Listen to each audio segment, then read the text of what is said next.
There was no synapse connecting wound to brain, no way to know where it hurt or why.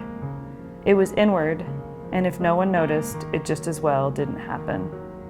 The wound was never compared to what might have blossomed there in a world where men did not throw cruel, vicious compliments at young girls. The wound was only ever compared to the worst-case scenario: the car stopping, the duct tape, and the trunk. You didn't even have to say the word rape. It was assumed that's what the crime would be. What other imaginable thing could an unknown man in a car want with you?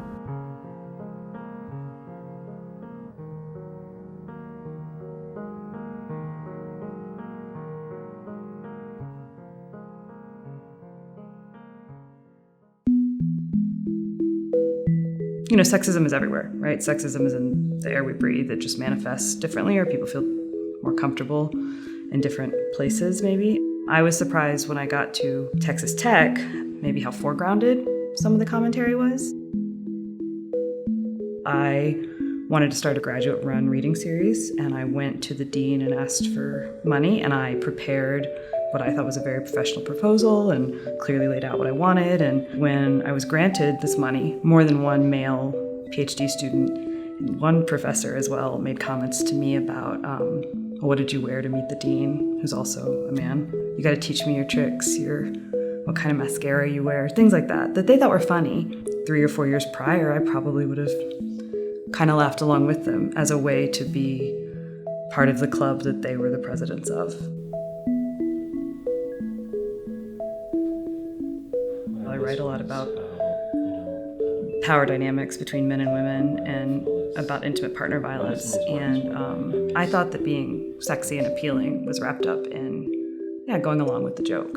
I also think sometimes I would be in a situation where I was with a lot of men and I was scared. And if they were making a bunch of really crass jokes, I was too nervous to be the one to say, hey, watch it. It escalates quickly sometimes when you are the one identifying the issue.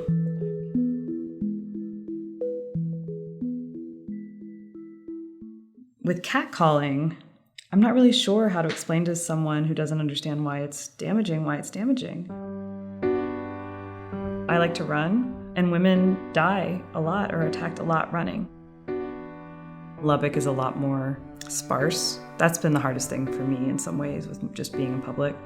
When I lived in a dense city, you can just pop into a store, grab someone's forearm if something happens to you.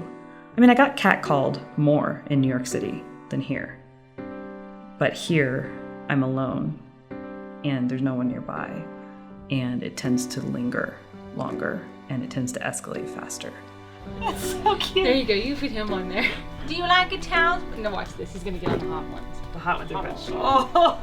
Oh. Makes me more excited to have a child. I got him. I'll take him out front, yeah.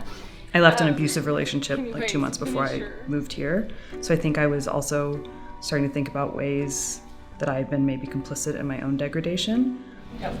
I can tell.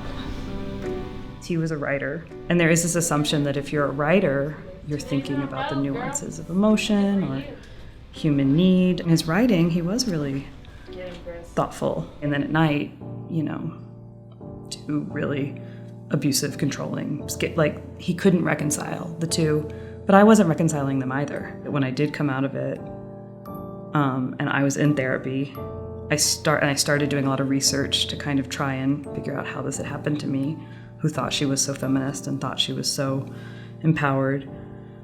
I think in doing that research, it helped me to realize that there is a nexus between what we're talking about every day, sexual harassment, microaggressions, and things like domestic violence, intimate partner violence, sex trafficking, right?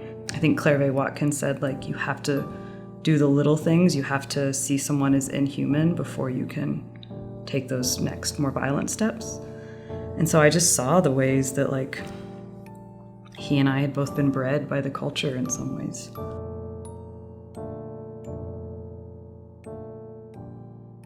This poem I thought was very applicable to a lot of the work being done for this project in this episode, and it's actually by Brenda Shaughnessy, who's a wonderful poet, and it's in her book So Much Synth. It's an excerpt from a much longer piece called "Is There Something I Should Know?" Yes, if you told anyone, that person gave you a weird, pinched look, as if you'd just given yourself this lewd compliment and were fishing for more. If you told anyone that some 50-year-old man waggled his tongue at you out his car window, then stuck his index finger through a hole he'd made with his other hand, then how was he steering, someone was sure to ask with a doubting smirk. Driving slow past you as you walked on the highway to the mall, you were surely making it up. And it just made you look bad if you said it, as if saying it was what made it really happen. It hurt when a man yelled out of a car, but there was no way to feel it. There was no synapse connecting wound to brain, no way to know where it hurt or why. It was inward, and if no one noticed, it just as well didn't happen. The wound was never compared to what might have blossomed there in a world where men did not throw cruel, vicious compliments at young girls. The wound was only ever compared to the worst case scenario: the car stopping, the duct tape, and the trunk. You didn't even have to say the word rape. It was assumed that's what the crime would be. What other imaginable thing could an unknown man in a car want with you? Your money, your extorted promise to renew the municipal contract for the mob's energy company, revenge for turning down his nephew for prom date, just looking for someone to talk to. There is nothing else a 14-year-old has that anyone would want enough to commit a crime for. So you should be happy you just got yelled at. You should feel relieved and lucky and happy that the only thing that you are valued for was not taken by force and was instead merely jeered at and threatened. When you learn that you are supposed to feel lucky and happy because you weren't raped and killed, you are already in this being truly brutally hurt in a central, deep, and formative place. This is never admitted. This is never permitted acknowledgement. If you say this, someone will refute it, so I will say it here.